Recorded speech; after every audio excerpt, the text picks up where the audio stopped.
Good morning बेटा। चलिए, कल हम आपको सर्वनाम पढ़ाए थे ना, उसी के आगे चल रहे हैं।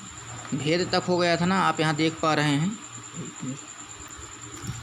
जिनके पास बुक है बुक सामने रखिए, बुक नहीं है तो बुक ले लें। ठीक, ये देख रहे हैं लिखा गया है ना सर्वनाम। ये देखिए सर्वनाम के भेद, इसको अच्छे से याद कर लें। सर्वनाम के भेद कितने होते हैं, ठीक है। सर्वनाम के भेद, ठीक। यहाँ लिखा है ना पुरुषवाचक, निजवाचक, अनिश्चयवाचक और निजवाचक, अनिश्चयवाचक, प्रश्नवाचक, संबंधबोधक, ठीक, और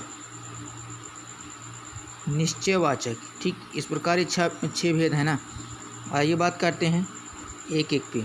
जो पुरुषवाचक है ना, यहाँ देखें पुरुषवाचक। पुरुषवाचक का मतलब क्या है, इसका परिभाषा देख लें। जिन सर्वनाम शब्दों का प्रयोग बोलने, सुनने अथवा अन्य व्यक्ति के लिए किया जाता है वे पुरुषवाचक सर्वनाम। पुरुषवाचक सर्वनाम में शब्द होते हैं ना, कुछ शब्द हैं, इसको देखें। जैसे मैं, तुम, वह, ये पुरुषवाचक सर्वनाम के शब्द हैं, ठीक। यहाँ एग्जाम्पल दिया गया है, देख लें। लड़के को देख रहे हैं ना, एक मिनट देखें। मैं सोने जा रहा हूँ, तुम क्या लिख रहे हो? ये मैं जो आया है, तुम आया है, ये पुरुषवाचक होंगे। और इधर एक एग्जाम्पल होगा, ये देखिए, वह पढ़ रहा है, वह पढ़ रहा है। तो ये सब क्या है, ये पुरुषवाचक सर्वनाम के उदाहरण हैं, ठीक। ये सब किसके उदाहरण हैं? पुरुषवाचक सर्वनाम के उदाहरण हैं। आइए देखते हैं, ये हुआ। फिर अगला देखें, निश्चयवाचक सर्वनाम। निश्चयवाचक सर्वनाम क्या जानेंगे? निश्चित वस्तु का पता चलता है। निश्चयवाचक जो सर्वनाम होता है उसमें जाने निश्चित वस्तु, प्राणी की ओर जो संकेत होता है उसे निश्चयवाचक कहते हैं। इसके कुछ शब्द हैं, इसको देखें, ठीक। जैसे यहाँ लिखा गया ना, यह, वह, ये, वे, ये सब निश्चयवाचक हैं। पुरुषवाचक की क्या बताए? मैं, तुम, वह, ये है पुरुषवाचक, ठीक। जो बोलेगा, ठीक, बोलने वाला, सुनने वाला व्यक्तियों के लिए जो किया जाता है वो पुरुषवाचक सर्वनाम होता है। ये मैं, तुम, वह, यहाँ एग्जाम्पल है ना, देखिए। मैं सोने जा रहा हूँ, ये हुआ मैं सोने जा रहा हूँ। तुम क्या लिख रहे हो, इस तरह। वह पढ़ रहा है, ये पुरुषवाचक सर्वनाम का हुआ। और निश्चयवाचक के लिए निश्चय, प्राणी, वस्तु का बोध होगा। यह, वह, ये, वे, इस या उस, ये, इस, उस, यह, वह, ये सब निश्चयवाचक के होंगे, ठीक। आइए अगला दें। जैसे यहाँ एग्जाम्पल देखें, वह साइकिल रोहित की, वह साइकिल रोहित की है। वह साइकिल नहीं, यह साइकिल रोहित की है, या वह साइकिल रोहित की है, ठीक। वह साइकिल रोहित की है। वे मेरे पिता हैं। और इसके बाद यह गुड़िया सीमा की है, यह गुड़िया सीमा की है। इस तरह बोलते हैं ना, यह साइकिल रोहित की है, सॉरी, वह साइकिल रोहित की है। वह साइकिल दूर है ना थोड़ा से, वह साइकिल रोहित की है। वे मेरे पिता हैं, वे मेरे पिता हैं। यह गुड़िया सीमा की है।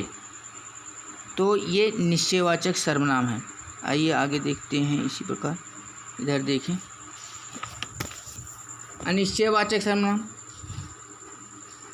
किसी प्राणी वस्तु के बारे में जो हमें पता नहीं होता है, ठीक। किसी प्राणी या वस्तु के बारे में जो हमें पता नहीं होता है उसको अनिश्चयवाचक सर्वनाम बोलते हैं, ठीक। इसमें कैसे जाएं? जैसे कोई, किसने, किसका, कुछ, ये शब्द आते हैं। देखें, जैसे तुम्हें कोई बुला रहा है, तुम्हें कोई बुला रहा है। जाओ किसी को बुला लाओ। कोई, किसी, पानी में कुछ पड़ा है, पता नहीं है ना, सिर्फ कुछ पड़ा है तो निश्चित नहीं है ना, ये सब अनिश्चित हैं। किसी को बुला लाओ निश्चित है, किसको बुलाना है अनिश्चित है। कोई बुला रहा है तो अनिश्चित है। इस तरह आप समझ सकते हैं। प्रश्नवाचक जान ही रहे हैं, ये प्रश्न पूछने के लिए किया जाता है, ठीक। प्रश्नवाचक जैसा कि इसके शब्द से ही पता है, कौन, क्या, किसे, किसका, कहाँ, ये सब प्रश्नवाचक के उदाहरण हैं। संबंधवाचक में देखें, जो, सो, जैसा, वैसा, जिसका, उसका, जो, वो, ये सब संबंधवाचक होंगे। जो सर्वनाम शब्द वाक्य में प्रयोग किए गए दूसरे सर्वनाम या संज्ञा शब्द के संबंध में बताने के लिए प्रयोग किए जाते हैं वे संबंधवाचक सर्वनाम कहलाते हैं। जैसे जो, सो, जैसा, वैसा, ठीक, जिसका, उसका, जो आदि, ये संबंधवाचक सर्वनाम। जैसे जो सो रहा है वो बीमार है, संबंध बताया गया ना, जो सो रहा है वो बीमार है।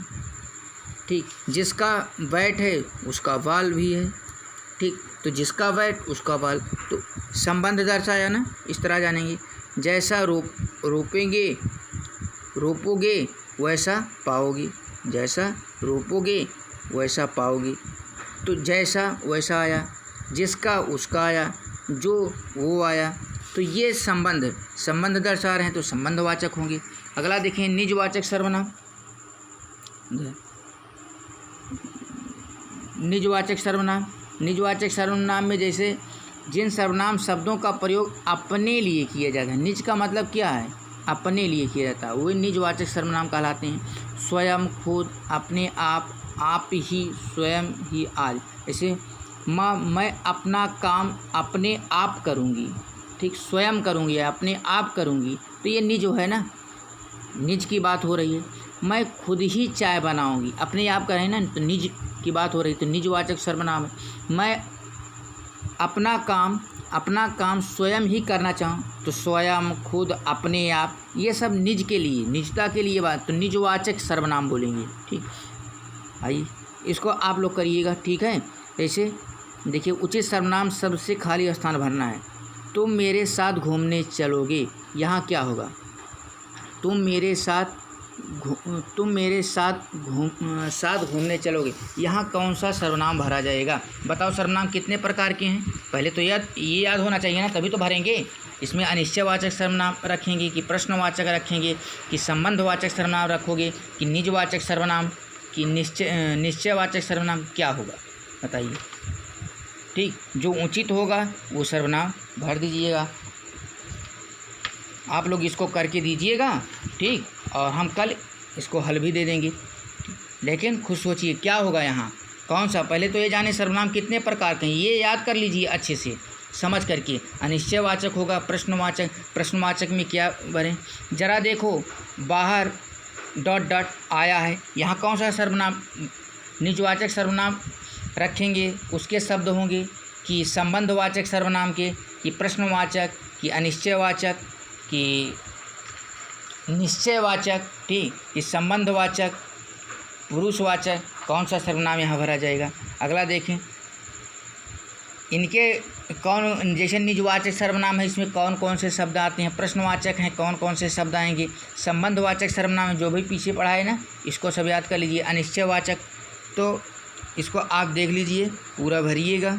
यहाँ फिर देखिए, यही होमवर्क रहेगा आपका, आप लोगों का, ठीक है, इसको कर लीजिएगा। Thank you.